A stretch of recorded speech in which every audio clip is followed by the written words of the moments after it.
बिस्मिल्लाहिर्रहमानिर्रहीम। आप सबको अस्सलाम वालेकुम। आज जिस फ्रेग्रेंस के बारे में हम बात करेंगे, इसके ब्रांड का नाम है रसासी और इसका फ्रेग्रेंस का नाम है इमोशन। मैं पहले आप लोगों को इसका बॉक्स दिखाता हूँ, फिर मजीद प्रेजेंटेशन वगैरह दिखा के फिर मजीद इसके बारे में हम बात करते हैं। ये रहा इसका बॉक्स। ये आप देख सकते हैं, ऊपर इमोशन लिखा हुआ है, साथ एक रसासी का स्टिकर अगर आप देख सकें होलोग्राम टाइप यहाँ पे लगा हुआ है, जो कि थोड़ा सा ग्लो करता है। और ये यहाँ पे पोर ओम लिखा हुआ है इसके कवर के नीचे, यहाँ पे आप देख सकते हैं पोर ओम लिखा हुआ है। बाकी सिल्वर कलर का इसका बॉक्स है, बैक पे ब्रांडिंग हुई भी है। और इसका जो बैच है, जो कि इंपॉर्टेंट चीज है, वो 2014 का बैच है। ये मेरे बड़े प्यारे एक भाई हैं, राना उस्मान हैदर, मियाँ वाली के रहने वाले हैं। उन्होंने ये फ्रेग्रेंस बेसिकली मुझे गिफ्ट किया। आप देख सकते हैं इसकी मैन्युफैक्चरिंग डेट अप्रैल 2014 है, ठीक है, अप्रैल 2014। तो उन्होंने मुझे ये गिफ्ट की।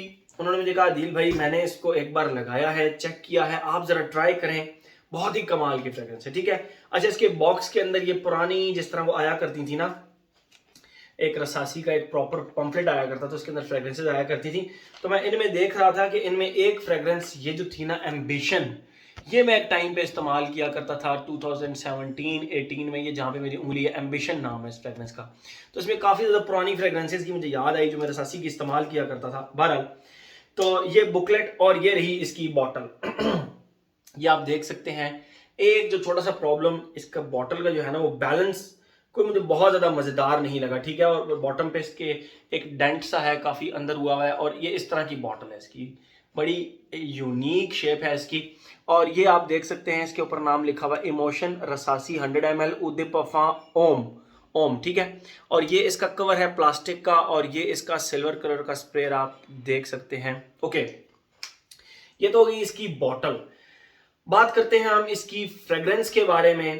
तो मैंने जब ये फ्रेग्रेंस मेरे पास आई तो मुझे राना साहब ने कहा कि दिल भाई ये जॉन पॉल गोचियर लिमॉल जो 1995 की रिलीज है, उससे काफ़ी ज़्यादा मिलता जुलता लगता है मुझे। आई सेड ठीक है, मैं अपना इसको चेक करूंगा, फिर इसके बारे में हम बात करेंगे। तो मैं सबसे पहले ना इसकी प्राइस अच्छा, ये 2014 बैच है और इसका जो रीसेंट बैच है वो भी मैं चेक करूंगा। लेकिन इसकी 3 बॉटल्स, इस ओल्ड बैच की 3 बॉटल्स, 2 राना साहब के अपने पास हैं, एक वो यूज कर रहे हैं, और एक ये 4 मतलब टोटल बॉटल्स होंगी। तो 2 बॉटल्स अगर किसी को ये चाहिए, वेरी वेरी ओल्ड बैच, मतलब 2014 is not a joke, 2014 batch है ये। इसके बॉक्स के ऊपर तो लिखा हुआ है।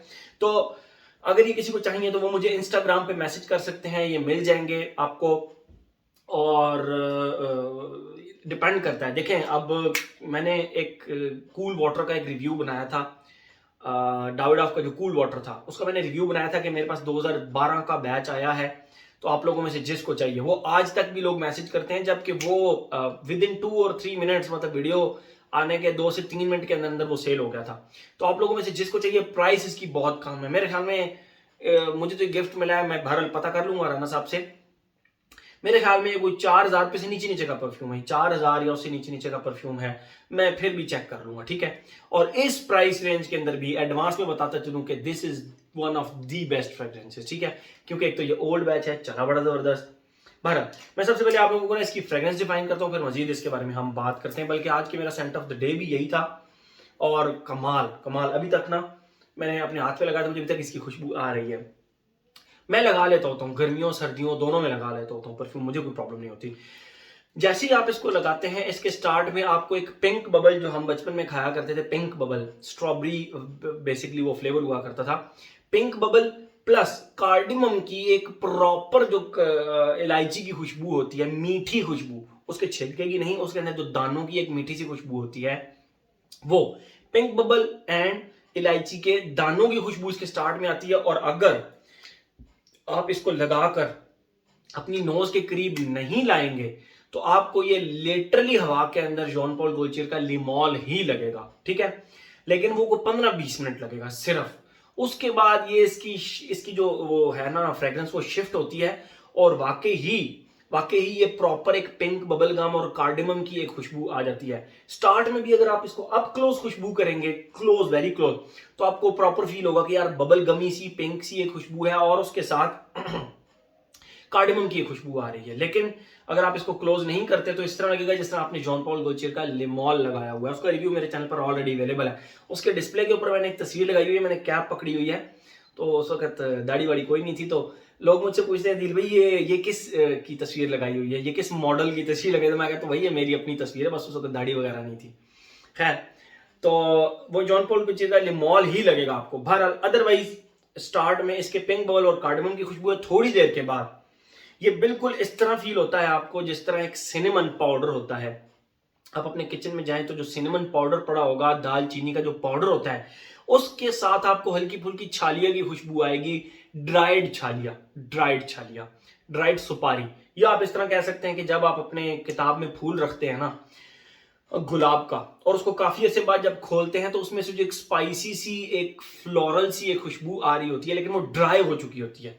तो उस तरह की वेरी लाइट खुशबू लेकिन पाउडरी से सिनेमन के साथ इसकी खुशबू इसके सेकंड फेज में आती है। यहां पे आकर ये लिमॉल से टोटल डिफरेंट हो जाता है और आपको बिल्कुल फील होता है कि नहीं ये लिमॉल नहीं है, ये टोटल एक डिफरेंट फ्रेग्रेंस है। ये तो हो गया इसका सेकंड फेज।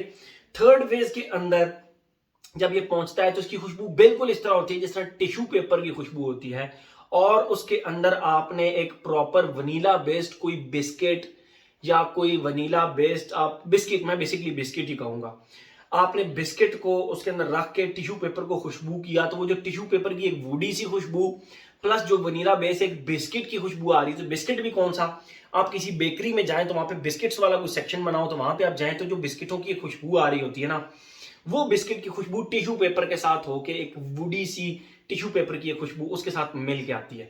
और यहां पे जब ये पहुंचा, बल्कि अभी भी मुझे इसकी खुशबू आ रही है, तो जो इसने कमाल का जादू किया ना, मतलब मजा आ गया रियली। ठीक है, तो ये तो हो गई इसकी खुशबू, first phase, second phase and third phase.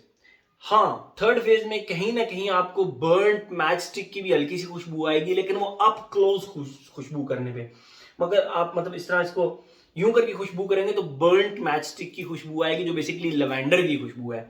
और लवेंडर की जो प्योरेस्ट खुशबू होती है ना, एक तो पाउडरी लवेंडर होता है ना, वो नहीं, जो लवेंडर फ्लावर होता है ओरिजिनल, क्योंकि हमारे घर में था लवेंडर का पौधा, तो लवेंडर की जो खुशबू होती है वो लिटरली बर्न्ट मैच स्टिक की होती है, की तरह होती है। अगर आपने कभी ओरिजिनल लवेंडर या बर्न्ट मैच स्टिक को साइड बाय साइड कभी चेक किया हो तो लवेंडर की खुशबू बर्न्ट मैच स्टिक की होती है।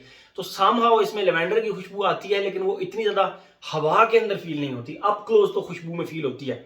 तो थर्ड फेज में यस, इसके अंदर थोड़ा बहुत लवेंडर भी फील होता है, लेकिन वो क्योंकि हवा में कुछ और चीज मैजिक क्रिएट होता है तो उसको हम साइड पे करते हैं। ये हो गई इसकी खुशबू। मेरी तबीयत खराब होती है तो मैं कभी वाइट बैकग्राउंड के साथ बना लेता हूँ, कभी जो मैंने अपना सेटअप वो है लाइट्स वाला परफ्यूम वगैरह पड़े उसके साथ बना लेता हूँ। तो अभी आप लोगों ने नोट भी किया होगा मेरी आवाज़ थोड़ी सी भारी है, तो मुझे इस वजह से जो है ना यहाँ पे बनाना पड़ता है इसका रिव्यू, क्योंकि यहाँ पे थोड़ी खांसी नहीं होती, वहाँ पे पेंट की खुशबू की वजह से बिल्कुल मुझसे बोला ही नहीं जाता फिर। ठीक है, तबीयत खराब है मेरी। तो ये तो हो गई इसकी खुशबू। बात है अपने पैटर्न की तरफ, age, gender, longevity, projection, weather, location. Age की बात करें तो हर एज का बंदा इसको लगा सकता है, कोई प्रॉब्लम नहीं है, हर एज का बंदा इसको लगा सकता है। जेंडर की अगर बात करें तो मुझे ये बहुत ही जबरदस्त यूनिसेक्स फ्रेग्रेंस लगी, मेल फीमेल दोनों लगा सकते हैं।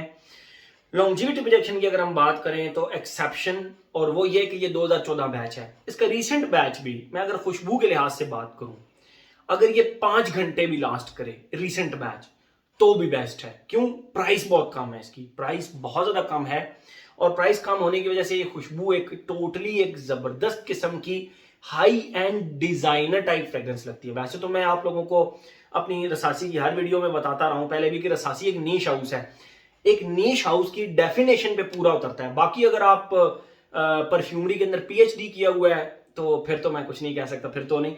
अलबत्ता रसासी नीश हाउस की डेफिनेशन पे पूरा उतरता है, दैट्स इट। बस सिंपल आप लोगों के लिए जानना, इतना जानना जरूरी है कि ये नीश हाउस की डेफिनेशन पे पूरा उतरता है। तो इसकी खुशबू एक हाई एंड, मैं ये तो नहीं कहूंगा कि ये एक नीश किस्म की खुशबू है, नो, ये एक हाई एंड डिजाइनर लेवल की खुशबू जरूर लगती है, और इस प्राइस रेंज के अंदर ये दी बेस्ट है। बहरहाल इसकी जो 2014 बैच की लॉन्जिविटी मुझे मिली कम से कम 14 घंटे, कम 14 घंटे, और प्रोजेक्शन इसकी 3 से 3.5 घंटे इसकी प्रोजेक्शन थी।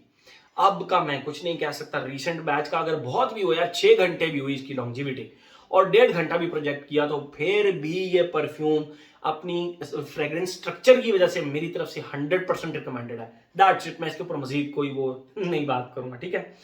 तो एज हो गया, जेंडर हो गया, लॉन्जिविटी प्रोजेक्शन हो गया। वेदर और ओकेजन की अगर हम बात करें तो फ्रॉम माय साइड ये एक ऑल सीजन फ्रेग्रेंस है, लेकिन फॉल एंड विंटर में आप ज्यादा इसको पसंद करेंगे। मैंने तो इसको समझ में भी लगाया, खैर आप इसको फॉल एंड विंटर में थोड़ा ज्यादा लाइक करेंगे। और अगर हम बात करें ओकेजन की, ऑफिस में लगाकर जाएं, स्कूल कॉलेज यूनिवर्सिटीज के जो प्राइस रेंज है ना, उस लिहाज से आप इससे कोई हर ओकेजन पे लगाई जा सकती है, ठीक है। तो मेरे ख्याल में हर एस्पेक्ट इसका हमने कवर कर लिया। तो ये था जी हमारा रसासी का emotion ud perfume. Thank you so much.